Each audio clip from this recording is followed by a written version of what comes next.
오늘은 부활절 7번째 주일이면서 웨슬리 회심 기념 주일입니다. 묵도하심으로 주일날 1부 해드리겠습니다.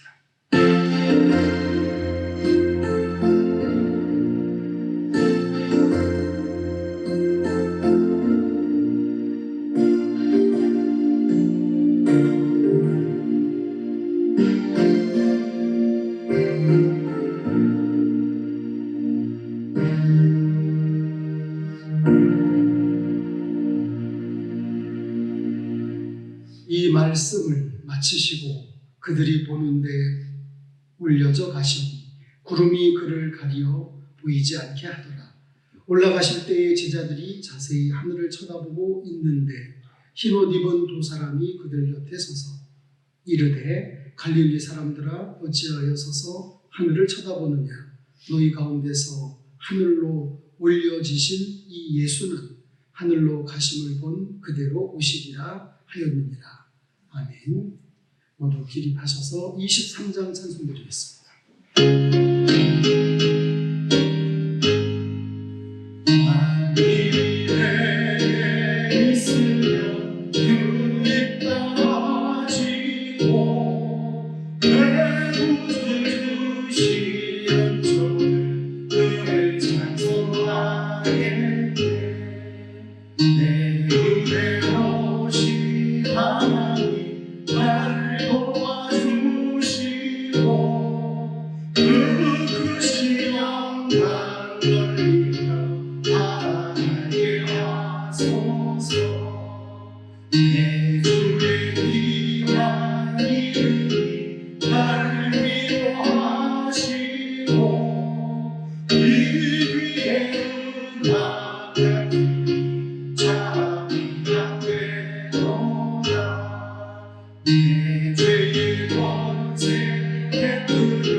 교독문 31번을 다 함께 교독하겠습니다. 하나님이 일어나시니 원수들은 흩어지며 연기가 불려가듯이 그들을 몰아내소서.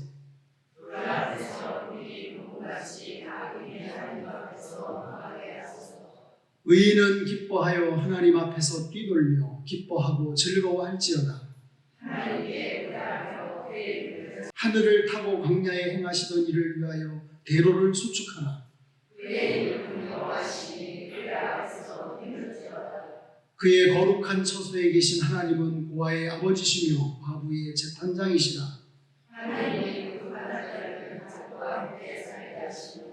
갇힌 자들은 이끌어내사 형통하게 하시느니라. 하나님이여 주께서 가난한 자를 위하여 주의 은택을 준비하셨나이다. 아멘. 사도신경으로 우리의 믿음을 고백하겠습니다. 전능하사 천지를 만드신 하나님 아버지를 내가 믿사오며 그 배아들 우리 주 예수 그리스도를 믿사오니 이는 성령으로 잉태하사 동정녀 마리아에게 나시고 본디오 빌라도에게 고난을 받으사 십자가에 못 박혀 죽으시고 장사한 지 사흘 만에 죽은 자 가운데서 다시 살아나시며 하늘에 오르사 전능하신 하나님 우편에 앉아 계시다가 저리로서 산자와 죽은 자를 심판하러 오시리라. 성령을 믿사오며 거룩한 공예와 성도가 서로 교통하는 것과 죄를 사하여 주시는 것과 몸이 다시 사는 것과 영원히 사는 것을 믿사옵나이다. 아멘.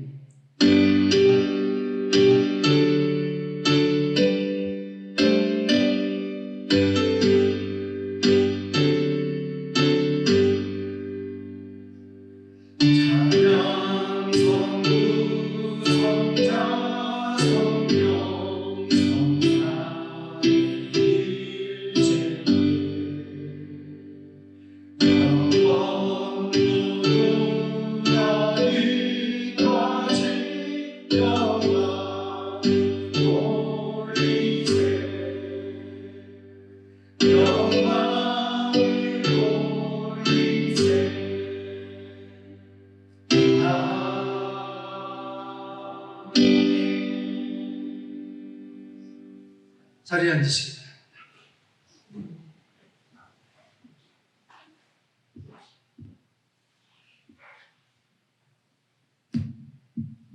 기도드리겠습니다.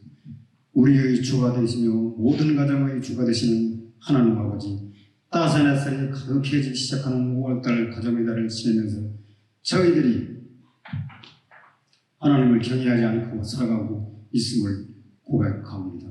저희들을 용서하여 주시옵고 저희들이 자녀를 더욱 사랑하면서 사랑하게 하여 주시고 또한 부모님을 공경하고 하나님을 경외하면서 살아가는 신평교회 성도들이 되게 하여 주시옵소서.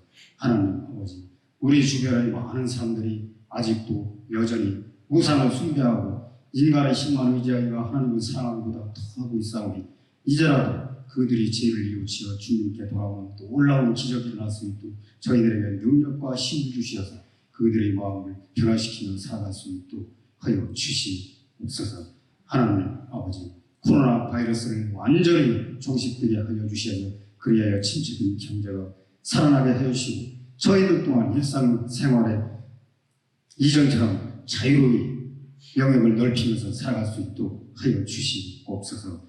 하나님 아버지, 지난 한 주 동안에도 우리 신평교회 성도들을 주님의 은혜와 보이지 않는 성령의 인도하심으로 믿음과 소망을 가지고 건강하고 활기차게 살게 하여 주시며 감사를 드리고 오늘 이 시간도 하루를 준비하고 시작하는 바쁘고 분주한 시간이지만 하나님께서 이처럼 시간을 주셔서 하나님께서 사랑하시는 신평교회 주님전으로 발걸음을 돌릴 수 있도록 인도하여 주셔서 주일날 일부 예배를 통하여 하나님께 정성과 영광을 드릴 수 있도록 은혜 또한 베풀어 주시며 감사를 드립니다.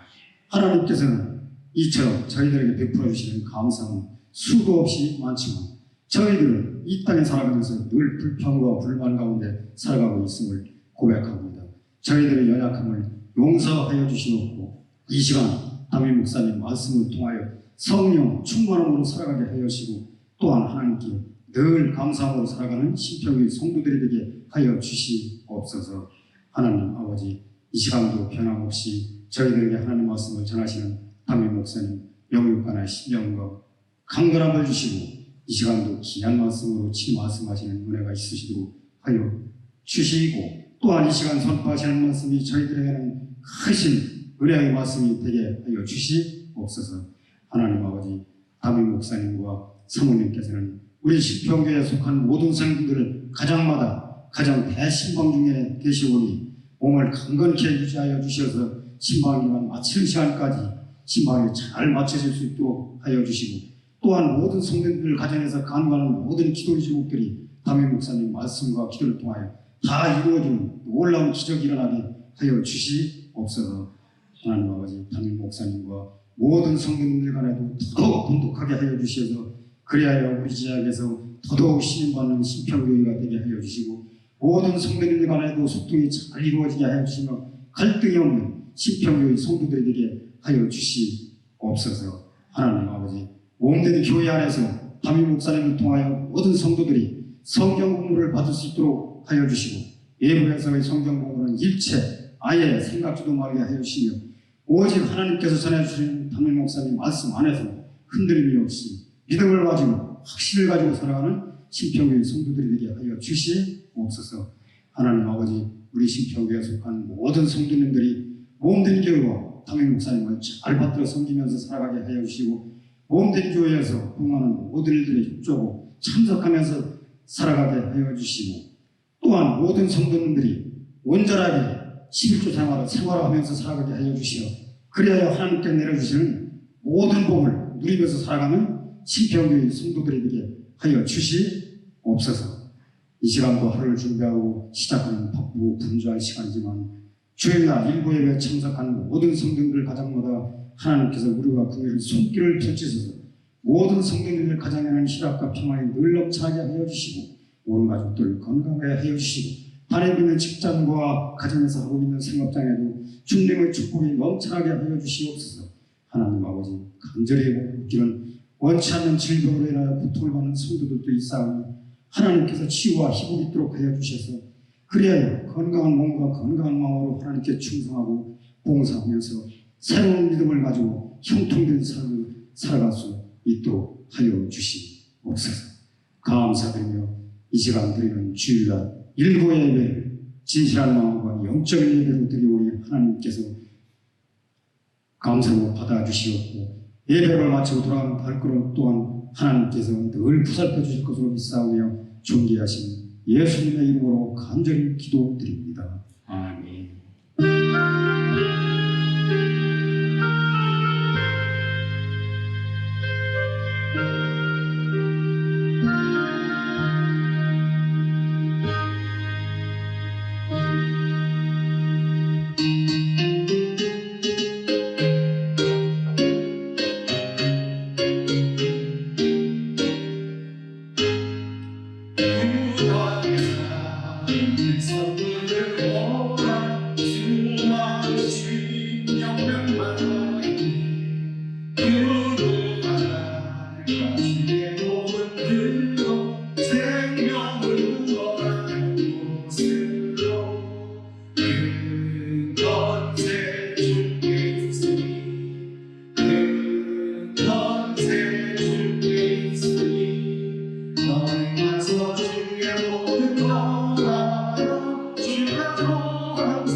살아계신 하나님의 말씀 요한복음 20장 21절, 마태복음 28장 18절에서 20절 말씀입니다. 예수께서 또 이르시되 너희에게 평강이 있을지어다. 아버지께서 나를 보내신 것 같이 나도 너희를 보내노라. 예수께서 나와 말씀하여 이르시되 하늘과 땅의 모든 권세를 내게 주셨으니 그러므로 너희는 가서 모든 민족을 제자로 삼아 아버지와 아들과 성령의 이름으로 세례를 베풀고 내가 너희에게 분부한 모든 것을 가르쳐 지키게 하라. 볼지어다 내가 세상 끝날까지 너희와 항상 함께 있으리라 하시니라. 아멘. 아멘. 옆에 뒤에 누가 오셨나 보시고 인사 나누겠습니다. 성경을 보면 하나님께서 인간에게 내리신 명령이 세 가지가 있습니다. 첫 번째 명령은 문화 명령입니다. 이것은 인간이 범죄하기 전에 주신 명령입니다. 창세기 1장 28절에 생육하고 번성하여 땅에 충만하라. 땅을 정복하라. 바다의 고기와 공중의 새와 땅에 움직이는 모든 생물을 다스리라. 자, 이 문화 명령에 의하여 문화가 발전해 왔습니다. 두 번째 명령은 새 계명을 너희에게 주노니 서로 사랑하라. 내가 너희를 사랑한 것 같이 너희도 서로 사랑하라. 이 명령은 이 세상을 살아가는 인간들에게 주신 삶의 명령입니다. 서로 사랑하라는 것은 기독교의 핵심적인 주제입니다. 여기에 하나님의 창조의 원리가 다 담겨 있고 여기에 예수님의 구원의 정신도 다 담겨져 있습니다. 자, 문화명령, 삶의 명령에 이어 세 번째 중요한 명령이 있으니 바로 선교 명령입니다.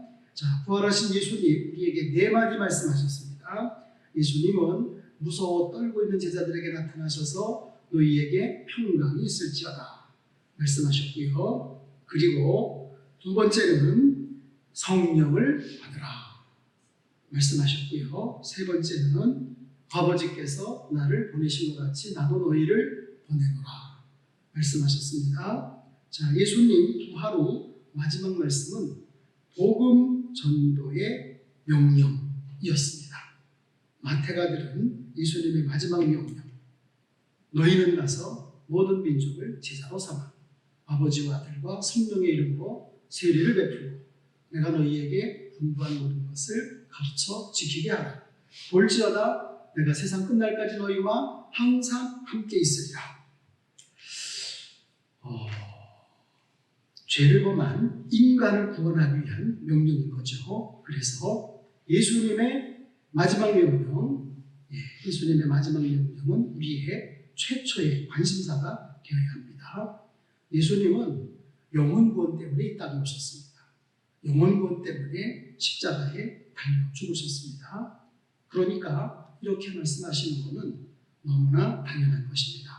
가서 복음을 전하여 영혼을 구원하여야 합니다. 자, 그런데 우리가 관심을 집중시켜야 할 말씀이 있습니다. 예수님은 제자들을 보내시면서 보라, 내가 너희를 보내니 양을 이리 가운데 보냄과 같도다. 그러므로 너희는 뱀같이 지혜롭고 비둘기같이 순결하라. 아닌 게 아니라 정말 양 같은 제자들, 이리떼 속에서 모두 순교하고 말았습니다. 자, 그러나 이 순교의 피가 오늘 우리로 하여금 예수님을 알게 하고 믿게 하고 구원받게 만들어 주었습니다. 이 일 가운데로 이 말씀은 지역을 잘 알라는 말씀이에요. 우리가 전도를 해야 할 지역은 이리 지역입니다. 이리 지역. 무슨 뜻입니까? 전도가 쉽지 않다는 말씀이에요. 여러분, 전도가 쉽습니까? 쉽지 않습니까? 전도가 쉽지 않죠. 전도해서 하나님의 자녀로 양육하고 예수님의 군사로 훈련시키는 목회가 쉽습니까? 쉽지 않습니까? 쉽지 않죠. 목회가 쉬우면 다 잘 돼야지, 다 잘해야죠. 그렇죠? 네. 쉽지 않아요. 그래서 성령 받고 전도해라. 성령 받고 선교해라. 성령 받고 목회해라. 라고 말씀하시는 겁니다. 자, 오늘 본문에 가서 모든 민족을 제자로 삼으라고 하십니다. 지금도 이 복음 전도 명령은 교회와 우리 모든 그리스도인들에게 주어져 있습니다. 자, 왜 교회가 성장을 해야 됩니까? 왜 교회가 복음을 전해야 됩니까? 그 대답은 자명합니다. 우리 주님의 지상 명령이기 때문에 그렇습니다. 본문을 다시 보십시오. 하늘과 땅의 모든 권세를 내게 주셨습니다. 그러므로 너희는 가서 모든 민족을 제자로 삼아 아버지와 아들과 성령의 이름으로 세례를 베풀고 내가 너희에게 분부한 모든 것을 가르쳐 지키게 하라. 볼지어다 내가 세상 끝날까지 너희와 항상 함께 있으리라. 자, 오늘 본문의 배경은 주님이 승천을 눈앞에 두고 제자들에게 마지막으로 분부하신 명령이에요. 그러니까 우리 주님의 예언이나 유언이나 마찬가지예요. 예언의 말씀도 되고 유언의 말씀도 됩니다. 자, 유언 같으면 아무리 불효자라도 부모의 유언은 다 지키는 것이 인간의 기본입니다. 청개구리도 그 부모의 유언을 바로 실천했습니다. 자, 그렇습니다. 본문은 주님의 마지막 유언이에요. 지상 명령입니다. 복음 명령입니다. 자, 오늘 본문의 말씀이 마태복음의 결론이기도 합니다. 미국의 유명한 강해 설교가인 존 메가더 목사님은 마태복음 전체를 이해했다 할지라도 이 마지막 부분을 이해하지 못했다면 그 사람은 마태복음의 관점을 놓친 거다. 그런 말을 했습니다. 자, 우리 예수님의 명령에는 몇 가지 특징이 있습니다. 첫째는 강권적인 명령이에요. 해도 좋고 안 해도 좋은 선택형이 아닙니다. 가 주었으면 좋겠다. 권유형도 아니고요. 가라. 가서 제자를 삼으라. 세례를 주라. 가르쳐 지키게 하라. 강권적이고 절대적인 명령입니다. 그리고 두 번째는 하늘과 땅의 모든 권세를 가지신 분의 명령이에요. 대단하지 않습니까? 하늘과 땅의 모든 권세를 가지셨대요. 엄청난 거죠. 이 권세 앞에 누가 감히 도전을 하겠습니까? 세상 대통령 권세도 무섭습니다. 하루아침에 장관을 붙였다 떼었다 합니다. 전직 대통령을 감옥에 집어넣습니다. 대단하죠, 권세가. 그런데 하나님의 권세는 더 큽니다. 그 대단한 대통령 하룻밤에 그 대통령 그만두게 할 수도 있어요. 하나님은 이 권세 있는 자의 명령을 우리는 지켜야 됩니다. 그리고 세 번째, 세상 끝날까지 너희와 항상 함께 있으리라 약속하시면서 주신 명령입니다. 우리는 이 말씀에 위로가 됩니다. 그분이 우리와 함께 있겠다고 하신 말씀은 그분의 권세를 우리에게 다 주었다는 말씀이에요. 복음서를 보면 복음을 전파라는 말이 34번, 바울의 서신에는 19번 복음 전파가 나옵니다. 이건 하나님의 명령이에요. 명령을 행하지 않는 것은 불순종이죠. 군인들은 상명하복입니다. 상관의 명령에 절대 복종합니다. 만약에 불복종할 때는 항명죄가 되는 거죠. 전시에는 총사형이 됩니다. 우리는 예수님의 십자가 군병들입니다. 십자가 군병이 된 우리들은 하나님의 명령, 주 예수 그리스도의 명령, 복음 전하는 일에 순종해서 사명 잘 감당해야 할 의무가 있습니다. 여러분, 오늘날 왜 교회가 부흥하고 성장하고 성숙하고 또 교회가 크게 세워져야 됩니까? 그것은 교회 안에 있는 성도보다는 아직도 예수님 믿지 않는 사람들이 훨씬 많기 때문입니다. 우리는 전도의 목적으로 교회를 크게 세워야 됩니다. 왜 교회가 성장해야 됩니까? 선교하기 위해서입니다. 교회가 약하면 선교할 수 없습니다. 하고 싶어도 못합니다. 교회가 성장해야 전도도 하고 선교도 할 수 있습니다. 자, 그러면 복음 명령의 내용은 뭘까요? 첫 번째, 가라. 너희는 가서. 이 가라는 말은 현재 진행형입니다. 한 번 가고 끝내는 것이 아닙니다. 계속 반복해서 가리는 거예요. 주님의 이 명령 속에는 세상의 복음화가 숨어 있습니다. 이 명령 속에 예루살렘이 온 유대, 사마리아, 땅끝이 다 들어 있습니다. 이 명령 속에는 그러니까 신평뿐만 아니라 당진 대한민국 5대양 늑대주가 다 포함된다 그 얘기예요. 전도는 가는 것입니다. 전도는 공상이나 이론이 아니에요. 현장에 가서 부딪히는 거예요. 부딪혀야 지혜와 깨달음을 주십니다. 먼저 일어나야 합니다. 다음으로 현장으로 가야 됩니다. 그리고 외치는 겁니다. 사탄은 가기 전에 공상 속에서 가는 것을 포기하게 만듭니다. 우리 모두 일어나 가야 될 줄로 깨닫습니다. 그리고 외쳐야 될 줄로 깨닫습니다. 주 예수를 믿으라. 그리하면 너와 내 집이 구원을 얻으리라. 예루살렘에서 땅끝까지 어디든지 가야 됩니다. 가는 것을 하나님은 기뻐하십니다. 하나님은 우리가 밟는 땅을 다 주시겠다고 약속하셨어요. 우리가 하나님의 말씀을 가슴에 새기고 현장으로 가면 하나님은 하늘과 땅의 모든 권세로 사단을 묶으십니다. 주님은 우리에게 하늘과 땅의 모든 권세를 이미 주셨습니다. 예수님 안에 능력이 있습니다. 그분 안에 영생이 있습니다. 병든 자를 고치는 능력이 있습니다. 가난한 자를 부욕케 하는 능력이 있습니다. 죄인을 회개시키는 능력이 있습니다. 귀신을 쫓아내는 능력이 있습니다. 이 능력이 내 안에 거하시는 예수님 안에 있습니다. 믿는 자들에게는 이런 표적이 따르리니 저희가 내 이름으로 귀신을 쫓아내 새 방언을 말하며 뱀을 집으며 무슨 독을 마실지라도 해를 받지 아니하며 병든 사람에게 손을 얹은즉 나으리라. 주님은 친절하게도 이 능력을 사용할 수 있는 방법까지 상세하게 알려주셨습니다. 내 이름으로 무엇이든지 내게 구하면 내가 시행하리라. 중요한 것은 우리가 영혼을 살리는 복음을 가져야 됩니다. 내 속에 예수님이 있어야 예수님을 전할 수가 있습니다. 내 속에 불이 있어야 불을 전할 수가 있습니다. 그래서 바울은 평안의 복음에 예비한 것으로 신을 신고 가라고 했습니다. 자, 복음 명령의 내용 두 번째는 뭘까요? 모든 민족입니다.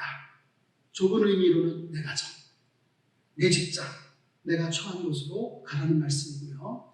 넓은 의미로는 세계 각처, 5대양 6대주, 이 지구촌 어디든지 가라는 말씀이에요. 그렇습니다. 모든 민족은 선교의 대상입니다. 선교에는 언어와 문화 이념의 장벽이 없습니다. 그러니까 모든 나라는 나라와 언어를 달리하지만 그 모든 나라, 전 세계 사람들이 다 바로 선교의 대상이 되는 겁니다. 누구든지 만백성을 가리키는 거예요. 그래서 요한에서는 세계는 나의 교구라고 외쳤습니다. 세 번째 복음 명령의 내용은 뭘까요? 제자 삼가. 모든 민족에게 가는 목적이 뭡니까? 그들을 제자 삼기 위해서입니다. 오늘 우리 예수님의 지상 명령의 핵심은 바로 이거예요. 제자를 삼으라. 본문은 5개의 동사로 이루어져 있잖아요. 가라, 제자 삼으라, 세례를 주라, 가르치라, 지키게 하라. 여기서 주가 되는 것은 바로 제자를 삼으랍니다. 여러분, 제자를 삼는 일은 이렇게 귀합니다. 신약 성경에 그리스도인이라고 하는 말은 불과 7번밖에 안 나오는데 제자라고 하는 말은 무려 334번이 나옵니다. 제자라고 하는 뜻은 뭡니까? 넓은 의미로는 모든 그리스도인들에게 다 해당되는 말이지만 좁은 의미로는 특별히 구분해서 선택된 소수를 두고 사용된 말입니다. 원적인 뜻을 보면 자신들의 마음을 어느 것에 쏟는 것이라는 의미와 스승과의 관계 속에서 배움에 종사하고 있는 자, 제자라고 하는 원적인 뜻입니다. 그리고 제자란 자신을 어떤 것에 익숙하게 하다, 배워서 알다, 지도 아래서 배우다, 이런 뜻을 지니고 있습니다. 조금 더 구체적으로 말하면 제자란 스승의 철학과 사상이 같고 그 스승과 동행하면서 그 스승의 인격과 마음을 품고 그 스승에 대해서 헌신하는 사람, 스승의 생애를 재생산하는 사람이라고 하는 뜻을 지니고 있습니다. 그러니까 제자를 삼아라고 하는 말은 그들을 예수님 복음 전할 수 있는 사람으로 훈련을 시켜라, 그 뜻입니다. 제자는 배운다는 의미입니다. 제자는 교육과 훈련을 통해서 되어집니다. 그렇습니다. 제자는 태어나는 게 아니에요. 자녀는 태어나는 거지만 제자는 태어나는 것이 아니라 다듬어지는 거예요. 구원은 은혜로 받지만 제자는 훈련의 산물입니다. 구원받은 무리들 중에 선택된 자들을 훈련시켜야 됩니다. 그 다음에 복음 명령의 내용 네 번째는 뭘까요? 세례를 주라. 제자 삼은 자들에게 세례를 주라고 하십니다. 이 말은 나가서 전도를 해서 와서 구원의 확신을 심어주고 그 표로서 세례까지 받게 하라, 그 뜻입니다. 자, 우리는 보통 전도 그러면 사람을 교회로 데려오는 것으로 생각을 하지만 엄밀한 의미에서 사람을 교회로 데려오는 것은 인도입니다. 인도. 그것만 가지고는 부족합니다. 전도자는 세례받게 하는 데까지 책임을 져야 됩니다. 아기를 낳았어요. 혼자 자립할 때까지 양육이 절대 필요하죠. 영적인 자립은 세례를 받을 때까지입니다. 세례라고 하는 것은 쉽게 말하면 그리스도와 함께 십자가에서 내 자아가 죽고 그리스도와 함께 부활하는 경험을 말합니다. 세례에는 물 세례가 있고 성령 세례가 있다고 누차 말씀드렸죠. 그런데 이 두 가지 세례를 가격을 해야 됩니다. 어떤 사람은 물 세례만 받고 성령 세례를 몰라요. 불 세례를 몰라요. 이 경험이 없이는 아무리 예수님을 오래 믿었어도 예수님 믿는 사람이 아닙니다. 이 체험이 이 시간 우리 모두 한 사람 한 사람에게 있어지기를 축원합니다. 복음 명령의 내용 5번째가 뭐예요? 가르쳐 지키게 하라. 가르쳐 지키게 하라는 본입니다. 가르치는 궁극적인 목적은 지키게 하는 거예요. 군인을 훈련시킵니다.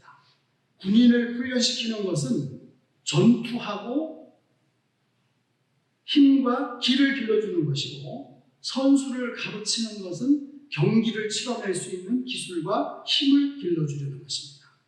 예수님의 제자를 양육하는 방법은 가르쳐 지키게 하는 거예요. 사람은 교육에 의해서 만들어집니다. 교육은 대단히 무섭습니다.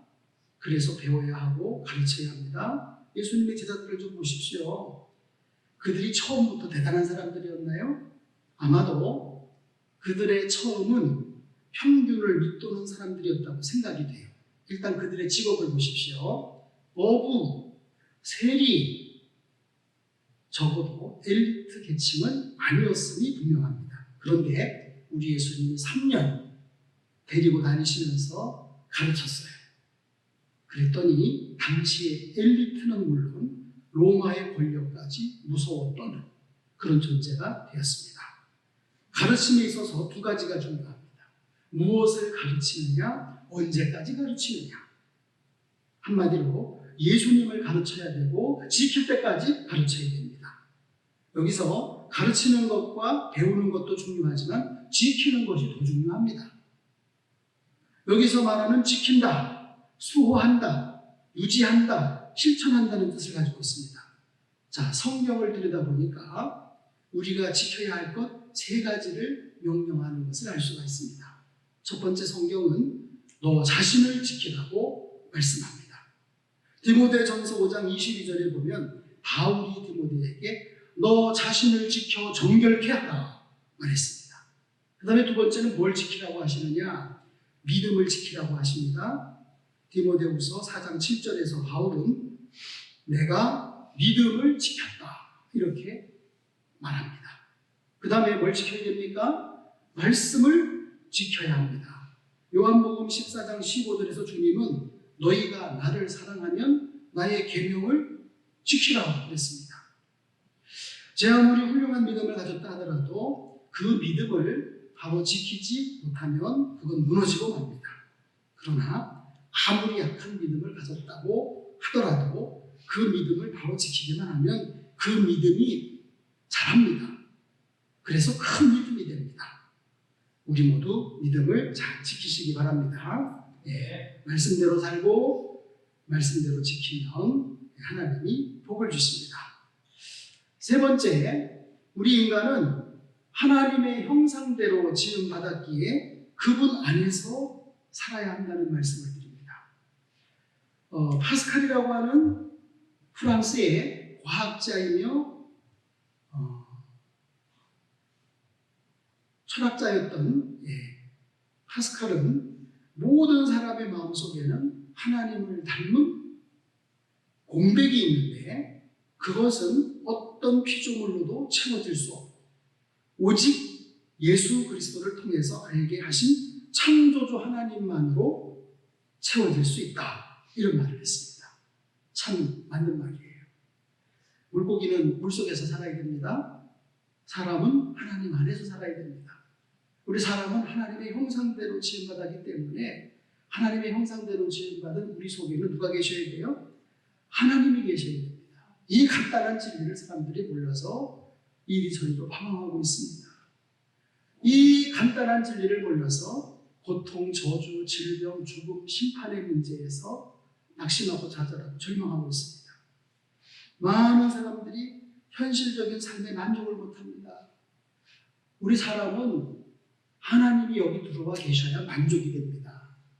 하나님이 여기 안 계시면 돈을 아무리 벌어봐야 만족이 되나, 인기를 아무리 얻어봐야 만족이 되나, 쾌락을 아무리 누려봐야 만족이 되나, 만족이 안 됩니다. 우리 사람은 하나님의 형상대로 지음받았기 때문에 우리 사람은 우주를 다 갖다 줘도 만족이 안 돼요. 하나님은 우주보다 크신 분이잖아요. 그래서 하나님이 오셔야 돼요. 하나님이 오시면 만족이에요. 평안이에요. 행복이에요. 기쁨이에요. 변화받기를 원하고 새로워지기를 원하고 구원받기를 원해요. 사실 이 세상은 온통 질병투성입니다. 가정이 병들었어요. 사회가 병들었어요. 당장 내 마음이 병들었어요. 그래서 로마서 3장 23절 모든 사람이 죄를 범하였으니 하나님의 영광에 이르지 못한다 그랬습니다. 인생이 이 가슴 속에 죄 문제가 해결이 돼야지 하나님의 영광을 보는 거예요. 죄는 인간의 마음을 병들게 하고 육신도 병들게 합니다. 이 죄의 문제는 어떤 지식으로도 해결이 안 돼요. 권력으로도 안 돼요. 오직 예수님의 보혈로 씻음받아야 됩니다. 예수님만이 인간의 죄를 해결하실 수 있고 병든 세상을 고칠 수 있습니다. 믿습니까? 칼 야스퍼스라고 하는 사람은 인간의 한계 상황이라고 하는 학설을 해놨어요. 이 세상이 아무리 철학과 이성이 발달하고 과학이 발달되었다 하더라도 그것들의 힘으로는 해결할 수 없는 많은 문제들이 있는데 그건 바로 인간의 한계 상황이라는 거예요. 과학으로도 이성으로도 이 죄의 문제 치료할 수 없다고 말했습니다. 공부를 제대로 하면 머리가 제대로 똑똑하면 이렇게 바로 깨닫는 거예요. 그 하나가 불안이라고 했습니다. 불안. 먹을 것 입을 것 다 있는데 왜 불안하냐 이거예요. 이 불안이 인간의 실존의 모습이에요. 또 그는 말하기를 싸움이라고 했습니다. 싸움. 내 마음속에서 싸움이 일어납니다. 내 가정에 분쟁이 일어납니다. 사회와 나라의 분쟁이 그칠 줄 모릅니다. 이건 과학이 발달되지 못했기 때문에 아닙니다. 철학이 발달되지 못했기 때문도 아닙니다. 이것이 칼 야스퍼스라고 하는 분이 말하는 인간의 한계 상황입니다. 인간은 한계에 이르기 때문에 이런 것을 종교의 세계, 신앙의 세계에 들어갈 때만이 해결할 수 있다고 했습니다. 그래서 주님은 한계의 상황 속에 살고 있는 불쌍한 영혼들을 오늘도 부르고 계십니다. 수고하고 무거운 짐진 자들아 다 내게로 오라 내가 너희를 쉬게 하리라. 임마누엘 칸트라고 하는 철학자도 아무리 철학과 이성을 가지고 따져봐도 본인이 철학을 하는 사람이에요. 그런데 자기 입으로 얘기를 합니다. 아무리 철학과 이성을 가지고 따져봐도 하나님은 계셔야 되겠고 내세는 있어야 되겠고 영생도 있어야 되겠다. 이렇게 선언을 했습니다. 자, 네 번째 우리가 생각해야 될 것은요. 예수님의 지상명령을 놓고 생각해야 될 것은 우리가 왜 전도를 해야 되느냐. 왜 전도를 해야 되느냐. 첫 번째는 영혼의 가치 때문입니다. 영혼의 가치. 예수님은 한 영혼이 천하보다 귀하다고 그랬어요. 무엇과 우리 생명을 바꿀 수 있겠어요? 우리의 영혼이 얼마나 귀한지 하나님의 독생자 예수님께서 죽으실 만큼 귀한 존재입니다. 그리고 우리가 왜 전도해야 됩니까? 멸망의 위험 때문이에요. 요한복음 3장 18절을 보면 믿지 아니하는 자는 하나님의 독생자의 이름을 믿지 아니함으로 벌써 심판을 받은 것입니다. 그랬습니다. 즉 예수님을 구주로 믿지 않는 사람은 심판 아래 있다 그 말이에요. 아무리 도덕적으로 결함이 없고 깨끗한 사람이라도 예수님을 구주로 믿지 않은 사람은 이미 멸망받을 죄인이라고 정죄를 받은 것입니다. 이미 정죄를 받았기 때문에 그 상태로 죽는다면 지옥불에 떨어지는 거죠. 이것보다 더 심각한 일이 어디 있겠어요?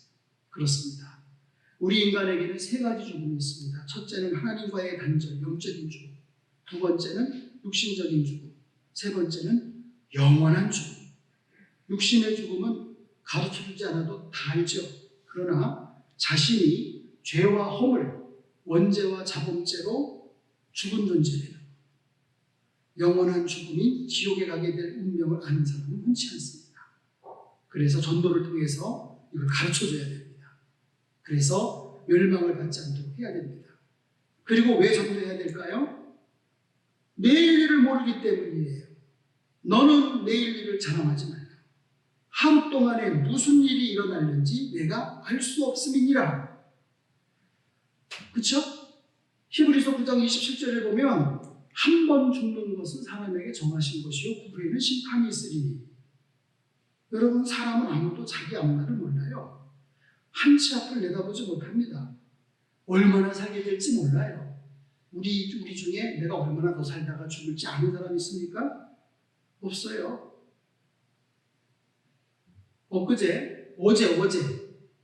어제 우리 동기 회장한테 연락이 왔어요. 이윤석 목사라고 죽었대요. 아니 왜? 멀쩡한 사람이 왜 죽어?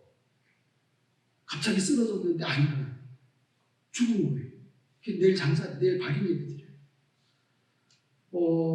그러니까 보세요. 그래도 친구는 목사님이니까 예수님을 구주로 믿고 성령으로 거듭난 분이니까 영혼은 하늘나라 갔지 않았겠어요? 그런데 예수님 믿지 않고 살다가 우리 친구 목사처럼 어느 날 갑자기 세상을 떠나면 어떻게 됩니까? 그 영혼은 멸망을 받아서 지옥에 갈 수밖에 없어요. 그래서 전도해야 돼요.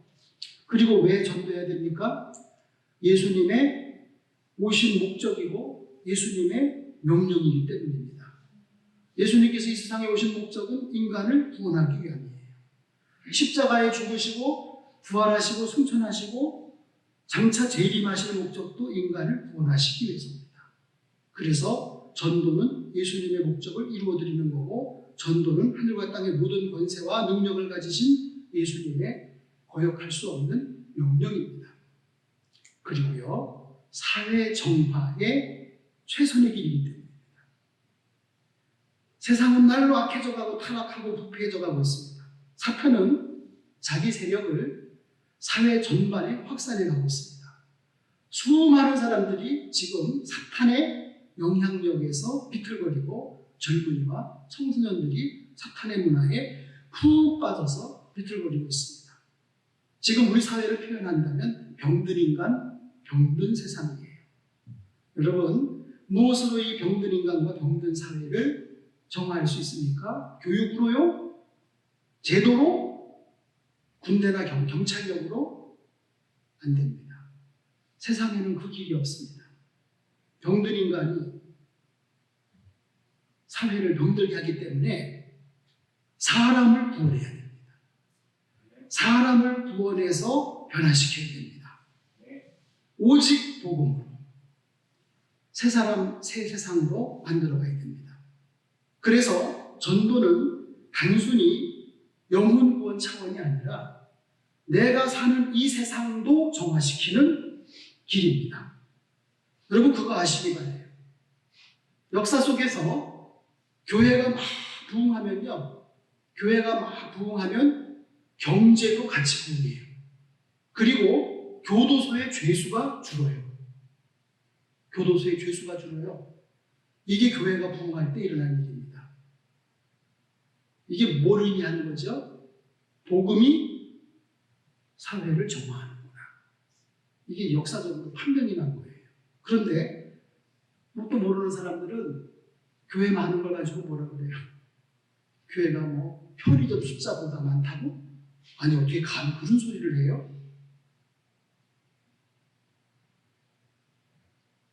교회가 부흥할 때 경제가 부흥하고, 교회가 부흥할 때 교도소 죄수가 줄었다. 사회 정화하는 최선의 길이라는 증거입니다. 그래서 전도가 중요하고 전도에 투자를 해야 됩니다. 우리끼리 잘 믿으면 되지, 믿는 사람끼리 아니에요. 여러분, 우리끼리 잘 믿으면 돼요? 우리끼리 잘 있으면 그러다가 주님한테 혼나요. 교회는 우리끼리만 위해 있는 게 아니에요. 세상 교회 밖에 있는 사람들을 위해서 있는 거예요. 그들을 구원해야 될 구조선입니다. 교회는 구조선입니다. 구조선. 교회는 유람선이 아닙니다. 구조선입니다. 구조선. 마지막으로 전도의 동력을 말씀드립니다. 전도의 동력은 내가 세상 끝날까지 너희와 항상 함께 있느니라, 이 약속입니다. 여러분, 하나님이 함께 하심을 믿으십니까? 그런데 세상의 많은 사람들이 하나님과 함께 하지 못합니다. 그래서 그들은 죄 속에 빠지고 불안과 공포 속에서 살아갑니다. 그들을 죄에서 건져내고 사망에서 건져내야 됩니다. 내가 세상 끝날까지 너희와 항상 함께 있느니라. 이 세상은 영원한 것이 아무것도 없습니다. 100년을 해로하자고 굳게 맹세했던 남편이 먼저 가는가 하면 아내가 먼저 가기도 합니다. 세상에 코흘리게 철부지를 남겨놓고 부모가 먼저 가는 경우도 있어요. 아직 부모님이 나이 많아 살아계신데 노부모를 놔둔 채 자식이 먼저 가기도 해요. 행복한 환경도 영원한 것이 아니고 부귀영화도 영원한 조건이 못 됩니다. 지금 내가 누리고 있고 붙잡고 있고 장담하고 있는 것들 언젠가는 다 내 곁에서 사라질 것들이라는 것을 아셔야 됩니다. 어떤 목사님이 하나밖에 없는 딸을 시집 보내고 막 울었대. 그래서 아니 그러면 뭐 딸을 평생 데리고 살 건가? 예? 아니 딸을 물론 막 30년 가까이 딸을 키우면서 정을 주고 그래서 딸이 시집 간다니까 막상 남의 식구 된다니까 서운할 수 있고 눈에 눈물 정도가 좀 흘렀다면 내가 이해가 되는데 무슨 대성통곡을 하냐 그 말이에요. 저는 이런 말을 할 수가 있어요. 왜? 딸이 없으니까. 딸이 없으니까 이런 얘기를 할 수가 있어요. 딸이라도 있었으면 누가 그럴 수도 있죠. 저도 한번 보자. 딸 시집 보낼 때 어떻게 나오나. 누가 그럴 수 있잖아요. 그렇죠? 너 딸 시집 보낼 때 내가 볼 거라고 이제 그렇게 이제 얘기할 수도 있잖아요. 그렇죠? 근데 전 딸이 없으니까 그럴 일은 없어요. 네. 아무튼 대성통곡을 했다는 거예요. 네. 그러나 영원히 내 곁을 떠나지 않는 분이 계셔요. 모든 것이 온다 간다 말 한마디 없이 내 곁을 내 곁을 떠난다고 해도 그렇게 철석같이 믿었던 것들이 내 곁에서 사라진다 해도 영원히 떠나지 않고 영원히 나와 함께 계시고 영원히 나를 인도하시는 분 주님이 계십니다. 믿으시죠? 서울대학병원에 심장수술에 유명한 의사 한 분이 계십니다. 심장을 수술하는 것은 이건 고도의 그 외과 기술을 가진 사람이 할 수 있는 거잖아요. 그렇죠?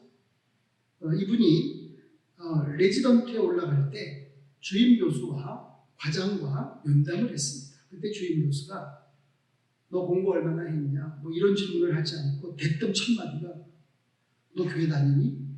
물으시더래요. 너 교회 다니니?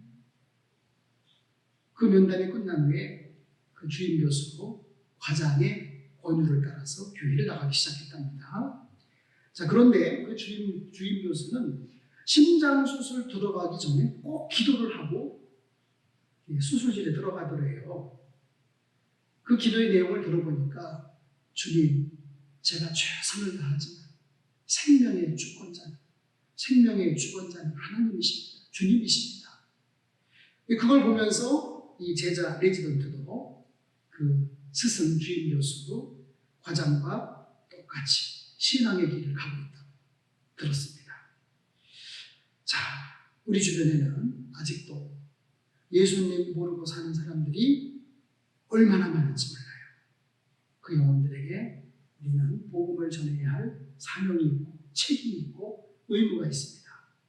바울은 고린도전서 9장 16절에서 내가 복음을 전할지라도 자랑할 것이 없으면 내가 부득불 할 일입니다. 그 이후 또 한 말씀이 있어요. 만일 복음을 전하지 않으면 내게 화가 있을 것입니다. 우리 모두 전도에 힘쓰는 성도들이 되시기 바랍니다. 아멘.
세상 구하여 주 돌아가신 것 나 증거하지 않으면 그 사람 모르니 전하고 기도해 내 주님 되리라 세상 모든 사람과 듣고 그 사람 알고 온 세상이 하여 주의 임하니 주 예수 이름이 믿음 전하자 온 곳에 나가서 전하지 못해도 나 어느 곳에 있든지 늘 기도 있으니 전하고 기도해 내 주님 되리라 세상 모든 사람과 듣고 그 사람 알고 지난 1회 동안에 예수님 저희들 인도해 주시고 부활절 7번째 주일 웨슬리 회심기념주일 승천주일을 맞아 이렇게 주의 전에 올라 경배하게 하시니 감사드립니다. 아버지께서 사랑하셔서 택하시고 이끌어 주신 자녀들 이 시간 말씀을 듣고 머리를 숙였습니다. 사랑하는 자녀들 위해 복을 주셔서 항상 지켜주시고 은혜 베풀어 주시고 평강으로 꼭 함께하여 주시옵소서. 이 시간 숙인 머리 들기 전에 물로 싹 씻어주시고 불로 확 태워주시고 피로 깨끗게 하셔서 정결한 심령 맑은 영혼이 되게 도와주시옵소서. 그래서 주님을 배우고 천사를 만나고 응답 치유 회복을 경험하게 하시되 연약한 심령들은 작고 굳게 세워주시고 우둔한 마음들은 지혜롭게 하셔서 주의 뜻을 잘 받들어 얼마 남지 않은 나그네 인생 참되게 살아갈 수 있도록 도와주시옵소서. 부활절을 보내고 있습니다. 부활하신 예수님을 제자들이 만났습니다. 그랬더니 마음이 뜨거워지고 언어가 변화되고 삶의 방향, 목표가 변화되었습니다. 우리도 부활하신 주님 만나 주님 원하시는 모습으로 변화되게 도와주시고 주님 원하시는 길 향해 이르게 도와주시옵소서. 부활하신 예수님 제자들에게 평강이 있을지어다 말씀하셨고 성령을 받으라고 했습니다. 우리도 주님 주시는 평강을 가득 안고 성령을 받되 충만히 받게 하여 주시옵소서. 5월 가정의 달을 보내고 있습니다. 우리 신평교회 성도들의 가정들이 건강하게 하시고 거룩하게 하여 주옵소서. 복되고 형통하게 하시고 수고의 대가를 누리게 하시고 자녀들이 잘되게 하시고 평강의 복을 누리게 도와주옵소서. 좋은 부모들 되게 하시고 좋은 자녀들 되게 하시고 좋은 부부들 되게 도와주시옵소서. 오늘은 부활절 7번째 주일입니다. 예수님 승천하시면서 마지막으로 제자들에게 명령하시고 당부하시고 부탁하신 말씀 지상명령 상고했습니다. 나도 너희를 보내노라 말씀하셨습니다. 모쪼록 사랑하시는 신평교회 성도들, 내가 만난 예수님, 내가 받은 구원, 내가 받은 영생을 때를 얻든지 못 얻든지 항상 전하는 전도자의 삶을 살게 도와주시옵소서. 이 시간 허락하신 물질 구별하고 숭배하여 예물로 봉헌합니다. 믿음을 담은 예물, 정성을 담은 예물을 기쁘게 받아주시고 약속하신 대로 하늘의 복으로 땅의 복으로 가득 채워주시되 저들의 영혼이 잘됨 같이 범사가 잘되고 강건케 하시고 사랑하시는 자녀들의 산업과 직장과 일터에 복의 복을 더하시고 지경을 넓히시고 주의 손으로 붙잡아 주시고 환난 벗어나 근심이 없게 하여 주시옵소서. 사랑하는 자녀손들을 축복합니다. 건강과 믿음과 지혜로 잘 양육받게 하시고 장성한 자녀들을 있는 곳곳에서 승리하며 기쁨의 소식, 승리의 소식을 부모님의 귀에 전해줄 수 있도록 도와주옵소서. 이 시간 마음이 괴로운 성도들이 있으니까 치유하여 주시고 몸이 너무 아픈 분들이 있으니까 고쳐주시기를 원합니다. 사랑하는 자녀들 중년의 때를 지켜주시고 노년의 때를 지켜주셔서 하나님 안에서 늘 기쁘고 즐겁고 평안한 나날을 살게 하여 주시옵소서. 새로운 한 주간 발걸음에 굳센 힘 주시고 어디를 가든 누구를 만나든 승리하는 복된 자녀들 다 되게 도와주옵소서. 예수님 귀하신 이름으로 축복하며 기도했습니다. 아멘.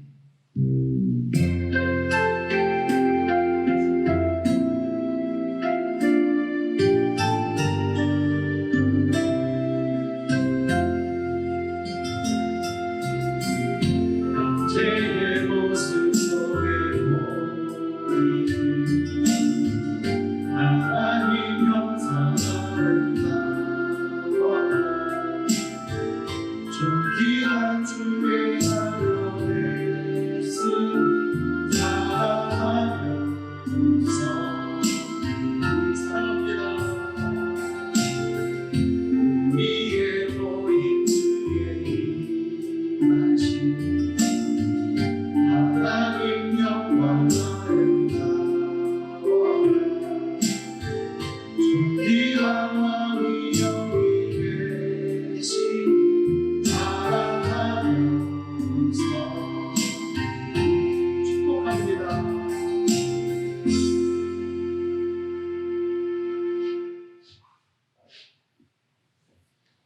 지금은 십자가로 고통, 저주, 질병, 죽음, 심판의 원인인 하나님 떠난 죄 문제를 해결해 주시고 부활로 흑암권세, 공중권세, 사망권세 틀어지고 인생을 일생 동안 자기의 존노릇하게 하는 그 흉악한 사탄마귀 권세에 이겨주신 유일한 구원자 예수 그리스도의 은혜와 인간의 근본 창조주이시며 죄인의 독생자 보내주신 하나님 아버지의 그 크신 사랑하심과 믿는 자들의 마음속에 찾아오셔서 구원 주시고 영생 주시고 이 땅에 사는 동안 보혜사로 협조자로 보증자로 능력자로 역사하시고 죄에 대해서 의에 대해서 심판에 대해서 깨닫게 하시고 특별 계시고 마음의 강력한 소원으로 어떨 때는 환경으로 또 절대적인 하나님의 뜻으로 우리를 진리하여 굳게 세우시고 생명길로 인도하시는 저 천국까지 이끄시는 성령의 임재와 역사하심이 부활절 7번째 주일 맞아 주일전에 올라 경배하고 돌아가는 사랑하는 신평교회 모든 성도들 위해 함께하여 주시기를 특별히 부활하신 예수님의 지상명령 가슴에 안고 나그네 인생 사는 동안 열심히 복음 전하여 많은 영혼 구원케 하시기를 간절히 축원하옵나이다. 아멘.